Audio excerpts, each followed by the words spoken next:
Internet, what's up? It's your boy Alan, back with another video. And beautiful Sunday out here in New York City, the most capitalistic city in the USA. And today I want to talk about something, and that something is Google stock. And this is not investment advice. I just want to preface that. I'm not an investor, advisor, just I want to share my thinking behind stock investing, as well as Google stock, which is one of my favorite stocks in the world. My overall philosophy on when I want to choose to buy a company and invest in, I try to keep it stupid simple. I look at my real life and my real world and to see if I'm using these products or services on a daily basis. And that's a good sign for me as a possible person that wants to put money into stock and invest in it, that, hey, it could do well. I'm not no financial technical analysis kind of guy, and I think that's a real important part of finances, but that's not me. I look at the basic stuff like debt, revenue growth, but the nitty gritties, not my specialty. But number one, Google stock. So I probably made around $20,000 in gains in Google stock. I began investing around 2020 in Google stock. When I first began getting my big boy paychecks, I'm invested directly into Google stock through just buying Alphabet, as well as buying VOO and VGT, other ETFs that own Google and the broader portfolio. And I want to share some reasonings why I think the stock is goated. And I think it will continue to be a great stock. Also not investment advice. I'm going to keep repeating that. But number one, I think, is Google search. Google search has been its bread and butter business since it began. It's what they started with, of placing those. It started off 1 or 2 blue links at the top. Now it's like 5, 10. And sometimes they don't even make them blue links anymore. They just add the ad thing there very slightly, so you don't even know. But that has been a big part of their business of, for example, a company, and I'm a user searching for a new landscaper. I could type in I could type in on Google landscaping, and there would be a bunch of ads of landscapers advertising their possible services for me. And then there would be more organic ones down below. But that's an example, and that's very high margin business. It's just software you ask somebody to click. It's clicks. That's not much overhead costs. They're not building factories. It's like a mouse click and they're making money. It's like a money glitch. It's insane. And they could do that even just for awareness, trying to learn about product awareness. So I think number one is a research business. It's definitely evolved a little bit with AI overviews, and I think I did some light research on it. They do have AI overviews tied into those top sections already in terms of ad revenue, but I'm not sure in terms of the nitty gritty of it, but they still are monetizing that. So they're doing that on top of the top 5 links, as well as the AI overviews. So that's how the business has evolved with search, and I think it's absolutely goated. And with search business, they've been able to have infinite money printing machines, so they're able to invest in so many other things. So number two, what I think about my real life is YouTube.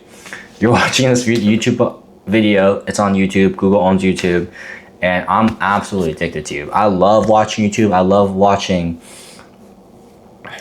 real life, non-polished, real life people that I feel like I can relate to versus what I watch on Netflix. Don't get me wrong, I love a good story and a great movie, but I love seeing how other people in the world live their lives and share their experiences, like these videos. Or I can watch a vlog in Pakistan. I might never ever go to Pakistan, but I'm gonna watch it. So YouTube, they pay their creators. They have a monopoly on that market in terms of paying video creators. I don't know any other long form video site, and they also have short form video too, where you would think about not posting. Everybody's gonna be posting. You got corporate channels on this, you got people like me posting on it, and they actually pay their creators 50% or something, 45%, I don't even know what it is. They don't even have to pay their creators because they just have so much clout if you want distribution, you're gonna have to be on YouTube. Instagram, they didn't pay you for your goddamn views. I know Facebook, they pay you for your views. YouTube doesn't have to do it, but it is good incentive to get high quality videos on the platform to actually pay your creators. There's incentive to do that, so it's also a good business on their end, and they're making fat margins off of it as well. So number 2 is YouTube. Number 3 is Google Cloud. I work in B2B software space a lot, and the last 10 years has been about, even 15 years has been about moving to the cloud. You hear about AWS cloud, a bunch of data servers. Instead of having all your data servers on premises with a company, they have these giant data centers somewhere in some part of the country managing all that data. You don't have to manage all the infrastructure. And number 1, AWS has been absolutely killing the market share game. And then there's Azure number 2, and then there's Google Cloud number 3. And in my day-to-day work, I think most of the engineers do want to be using AWS. It seems like it's a gold standard, but a lot of companies also do want to be diversifying away from one central weak point. For example, if AWS goes out, what the fuck? You're fucked. You kind of want to make sure that you have another cloud provider, maybe like Azure or Google Cloud. And Google Cloud's also been able to get more market share because of their money printing machine through advertisements and YouTube. Such a high margin business where they're able to lose money on the cloud business to gain market share and get more customers, and they've actually been growing market share at a good rate. So Google, even though they're not the number 1 cloud, hey, they're top 3. And as long as these big tech businesses, as long as you're in the game top 3, you're good. You don't even need the best product once you get that big. For example, Microsoft Teams, that product's ass compared to Slack, but man, they got more market share because the product's good enough. It's not trash, it's good enough. People trust Microsoft. There's upsell, resell, whatever. I think about Google Cloud because people talk about it, B2B software a lot, and that is where I work. And number 4 is Google Gemini AI. And I think they've been making waves. I know they started really late in the AI race, and they caught up significantly.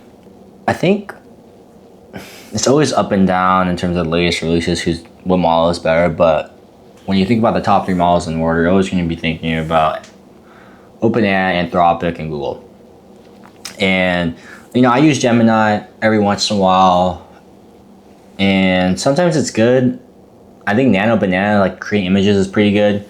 ChatGPT is also good at creating images, and sometimes I use Google.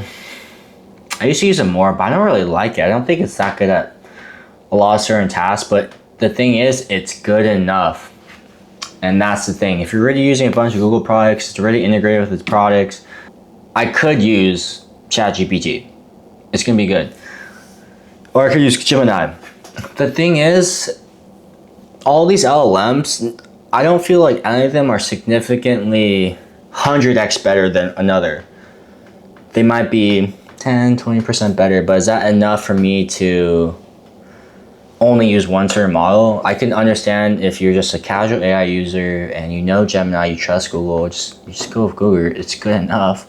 It's not like you're missing out on too much of it if you're just like a regular normal user. So I think that's where you really have to differentiate for these LLMs and be verticalized with their fucking models and shit. But that's a whole different story and I don't want to get into the weeds of that, but I think Gemini, they're doing a great job. They're probably number 3 again in that race around LLMs, and they also have an infinite money printing machine with search and YouTube, so they can lose a lot of money, continue to gain market share. They don't need to be too worried about making profits like Anthropic or OpenAI, where they're about to go public soon. So I bet you their cost of tokens are going to be going insane, so their investors can get a return on their money. Capitalism, baby. Yeah. I think the last part, I think there's 2 more parts. Google Workspace, man, it's integrated in all the companies I worked at, and I've been buying more storage from them. I love using Google Docs. Drive has like a repository of my life in there at this point, so I'm locked into that system. I like how the whole ecosystem works. Drive they really built a great B2B business there. I love using Drive. If I had to use like Outlook or anything such as that at a company, I actually might not work at that company because I hate using Outlook and their user interface. I love using Gmail, Google Drive. That's another thing. Google Workspace is pretty damn good, makes a bunch of money. And my last thing is Waymo. I think Waymo is a huge opportunity nobody really talks about, but I'm from the San Francisco Bay Area. Waymo has so many more cars on the road driving and completing continuously successful autonomous car rides. And it's not even like they're charging significantly much cheaper. I've been in a Waymo car, it was like 30 or 40 bucks. And I kind of prefer the experience sometimes. Sometimes I don't want to talk to my driver at all and make small talk. And the cars are nicer. And you can imagine the business margins. They're not even charging that much cheaper than Uber. And they don't have to pay their drivers. So the last thing is making sure that these cars don't kill anybody so people can trust them. And I think they are already safer drivers than human drivers, but for some reason these robots are held at a higher standard than humans. But I'm pretty sure that these robot drivers are safer than human drivers already. And I've been in the car, it's a great experience. So that's a huge opportunity. You can think about Uber's market cap, which is $100 million, and they're charging hundreds of dollars of rides, as a real opportunity for Waymo to capture some of that and as it become a really big business for Google. So yeah, that is why I love Google stock. I don't plan on selling any Google stock. I plan on buying more once I get a job and I'm employed and I can actually invest in shit. It's kind of been, I do like investing in stocks. I wouldn't, but honestly, just buy index funds. But I do love researching stocks. I do put my money where my mouth is. I have Google stock. But yeah, I wanted to share with everybody my reasons behind why I buy Google stock, why I'll continue to buy it, why I believe in the company. This is not investment advice. And thanks for listening. Peace.